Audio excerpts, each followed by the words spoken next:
पटना के मेयर जैसे संवैधानिक पदों पर रहते हुए समाज की खिदमत की। लॉकडाउन का जब समय आया तो उसमें भी वो पीछे नहीं रहे। जो हमारे भाई तड़प रहे थे भूख से, उन सबों को उन्होंने अनाज पहुंचाने का काम किया। और आज वो इसलिए यहाँ आए हैं कि जिस तरीके से आपने उन्हें जिताया है, इस पटना साहिब की भी तकदीर बदल दीजिए। हमारे भाई परवीन कुशवाहा को जिता दीजिए। और ये जो 25 साल का वनवास है, इस वनवास को तोड़िए, अपनी तरक्की अपनी फलाह के लिए आगे बढ़िए और आने वाले 3 तारीख को भारी से भारी मतदान कीजिए। जनाब अफजल इमाम साहब।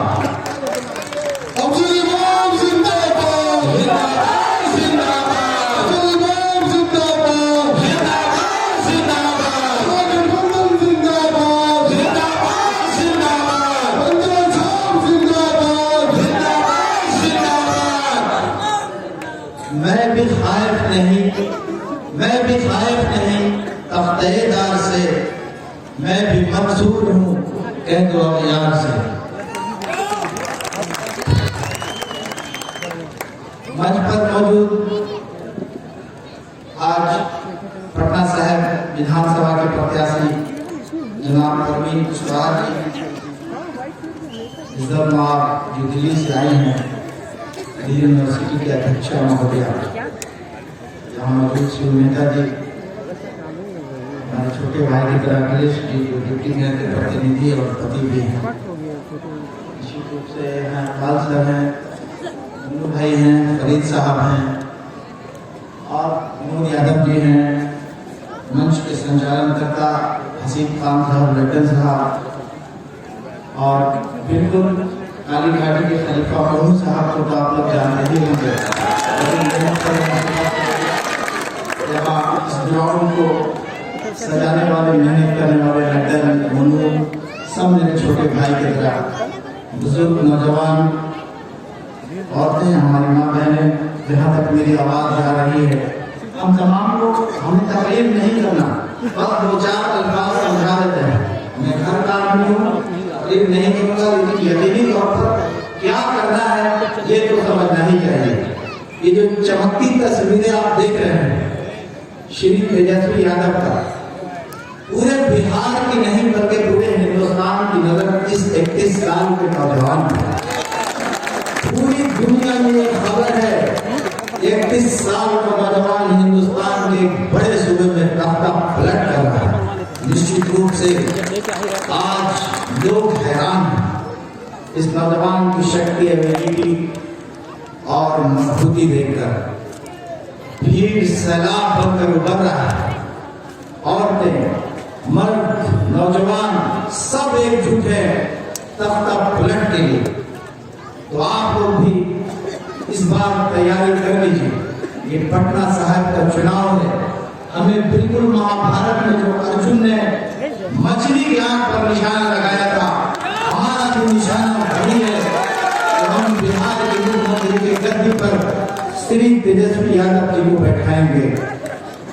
जब उन्हें बैठाना होगा तो निश्चित रूप से बैठाने के लिए हमें विधायकों की जरूरत पड़ेगी, और हम जब विधायक होने देंगे तो ही मुख्यमंत्री बदले रहेंगे।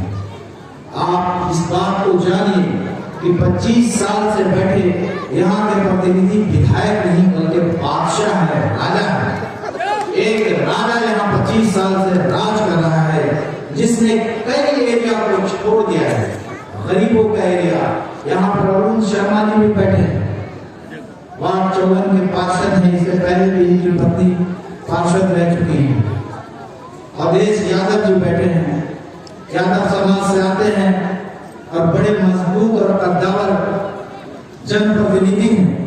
इन्हें भी बड़ी बखूबी पता है कि आज नंदकिशोर जी जो पथ निर्माण मंत्री भी हैं, लेकिन कई एरिया गरीबों का, दलितों का, पिछड़ों का उन्होंने ऐसा छोड़ दिया, लगता है कि वो जानते ही नहीं। खासकर अकलियत का एरिया तो वो ताकते भी नहीं, टच भी नहीं करते। निश्चित रूप से जो कार्य हुआ है वो कहीं न कहीं पटना म्युनिसिपल कॉर्पोरेशन के द्वारा होता है। बिहार सरकार का उसमें 15 साल से 1 पैसा भी नहीं लगा। आज वक्त आया है उस बादशाह को जवाब देना है, तो जवाब हम कैसे दें? बिहार में क्या हो रहा है। 2015 में हम लोगों ने सरकार बनाया था। बिहार के मुखिया श्री नीतीश कुमार पर अपना आस्था बनाया था। हमारे आदरणीय नेता राष्ट्रीय अध्यक्ष आदरणीय लालू यादव ने उन्हें चंदन लगाया था, कृष्ण बनकर उन्हें आशीर्वाद दिया था। और इस बिहार के मुख्यमंत्री ने सुदामा बनकर उनके पैर तले आए थे। लेकिन सुदामा, आपने तो कृष्ण का साथ छोड़ दिया, आपने उन्हें धोखा दिया, दगाबाजी की। आप देख लें, दुनिया का ये दस्तूर है। आदरणीय नेता के घर पर जब सीबीआई का छापा पड़ रहा था, उस वक्त नीतीश कुमार राजगीर में पार्टी मना रहे थे। ये जानबूझकर इन्हें फंसाया जा रहा है। आज 31 साल का नौजवान सीएम कैंडिडेट तो बनने जा रहा है, मुख्यमंत्री बनने जा रहा है, लेकिन निश्चित रूप से इस पर भी आरोप लगा दिया गया कि जब वो 15 साल की उम्र के थे, उस वक्त इन्होंने घोटाला किया। क्या 14 साल का कोई बच्चा किसी सरकारी कार्यालय में बैठकर घोटाला कर सकता है या करवा सकता है? ये तो मोदी राज में ही संभव है। उस पर आरोप लगा दिया जाए। पूरे बिहार में नहीं बल्कि पूरे हिंदुस्तान और दुनिया में लॉकडाउन हुआ, एकाएक लॉकडाउन हो गया। भारत सरकार ने लॉकडाउन ऐसे किया जैसे बादशाह कोई हुक्म देता है।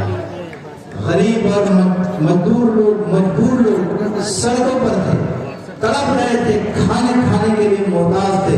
बिहार से मजदूर प्लान करके आ रहे थे और बिहार के चारों तरफ नो एंट्री का बोर्ड लगा दिया। उस बोर्ड में लिखा था, बिहार के मुख्यमंत्री के इंस्ट्रक्शन, उनके जरिया ये बता दिया गया कि बिहार के किसी मजदूर को बिहार के अंदर नहीं घुसने दिया जाए।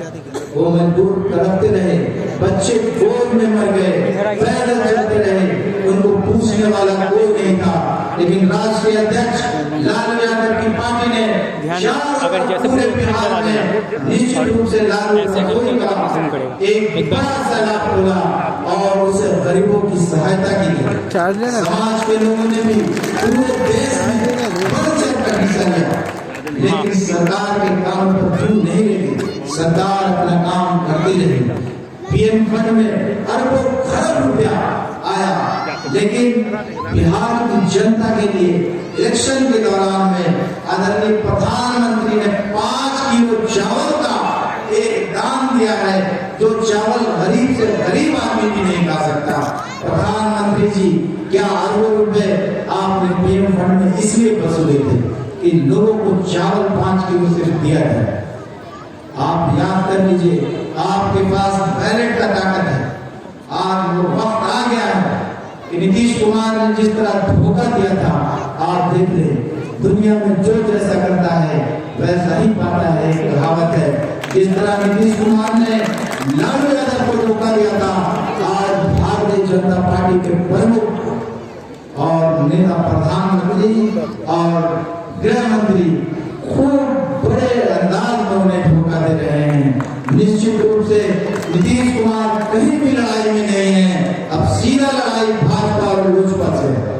राष्ट्रीय जनता दल महागठबंधन कांग्रेस की लड़ाई सीधा बीजेपी और लोजपा पर है। बहुत से जगह पर यकीनी तौर पर अभी हमारे कांग्रेस के बड़े नेता कह के गए हैं कि लोजपा से कई भारतीय जनता पार्टी के लोग चुनाव लड़ रहे हैं और नीतीश कुमार को भारतीय जनता पार्टी आज गच्चा दे रही है। तो दोस्तों, 3 तारीख को चुनाव होना है। हमें क्या करना है? हमें अपना एक वोट घर में इस बात के साथ हाथ करके निकलना है कि हमें वोट देना ही है। हर हाल में अपना वोट करेंगे। औरत हो, बच्चे हो, जो 18 साल के नौजवान हो गए हैं, जिनका वोट बन चुका है वोटर लिस्ट में, निश्चित रूप से वो वोट बूथ पर जाए और अपना वोट गिराए। जो बूढ़े हैं उन्हें नौजवान साथ में लेकर जाएं और वोट दिलाएं। अपना वोट किसी कीमत पर जाया ना होने दें। क्योंकि बिहार सरकार के मंत्री यहाँ से चुनाव लड़ रहे हैं, तो कुछ दुश्वारियां भी हैं। आपके बूथ को कोविड का भी दौर है, इसलिए कुछ मजबूरियां भी हैं। आपके बूथ को कुछ दूर भी कर दिया गया है। कुछ बूथ गंगा सेतु के पास है, वहां भी जाकर हमें वोट देना है। हमें घबराना नहीं है। हम मजबूर तो हैं, लेकिन दिलों से मजबूत लोग हैं। मेरा अज़्म बहुत मजबूत है, हम किसी कीमत पर हार मानने वाले नहीं हैं, हम वहां तक जाएंगे। आपको याद होगा ये वही शूटिंग ग्राउंड है, यही हम लोगों ने कई रैलियां और कई सभा की थी। वो सभा किस लिए की गई थी ये भी बहुत याद कीजिएगा। हमारी बहनें, हमारी माएं धूप में यहाँ बैठी थी और किस लिए बैठी थी, वो वक्त आ गया है जवाब देने का, और हम लोग जवाब बैलेट से देंगे, वोट से देंगे। हिंदुस्तान का संविधान जो बाबा साहब ने लिखा था उसमें गरीबों को भी और सबको एक साथ अधिकार दिया है। अमीर और गरीब सब बराबर हैं। निश्चित रूप से वोट ही हमारा हथियार है, और उस हथियार से हमें जो हिंदुस्तान को बांटना चाहती है, जो गरीब अमीर का फासला कर चुकी है, उस वक्त जवाब देने का वक्त आ गया है, और निश्चित रूप से हम जवाब देंगे। एक चीज और आपको होशियार रहना है, बड़े जोर शोर से कुछ गुटपटवादी चल रहे हैं, कई गाड़ियां घूम रही है। आप ख्याल रखिएगा, ये जो खड़े हैं उनको भी कहीं न कहीं से डील और संचालन किया जा रहा है। उनकी गाड़ियां में पेट्रोल भराए जा रहे हैं ताकि आप घूमिए और गरीबों का, पिछड़ों का, माइनॉरिटी का अकलियत के वोट को काट दीजिए ताकि मेरा रास्ता साफ हो जाए। इस बात से आप होशियार रहिएगा। अपना वार्ड, अपने मोहल्ला और जो भी आपके रिश्तेदार हैं, दोस्त हैं, मिलने जुलने वाले हैं, सबसे एक सुर में कहिएगा कि हमारा वोट पटना साहब में कांग्रेस छाप के निशान पर डाला है। परवीन सिंह कुशवाहा हमारे नेता हैं और हमने उन्हें अपने विधायक का नेता चुन लिया है। निश्चित रूप से आप उन्हें दुआएं और आशीर्वाद दीजिए और काम कराना। जब ये जीत कर आएंगे हम लोगों की जिम्मेदारी है, जो कमियां हैं, जो समस्याएं हैं, निश्चित रूप से वो भी होगी, लेकिन एक बड़ा टारगेट हमारा ये है कि हमें सरकार बदलनी है। हमें बिहार के मुख्यमंत्री के गद्दी पर श्री तेजस्वी को बैठाना है। और एक बात समझ लीजिए कि जो हालात है, जो आप टीवी में, मोबाइल में देखते होंगे कि जन सैलाब उठ रहा है और तेजस्वी यादव इस गद्दी पर बैठ चुके हैं।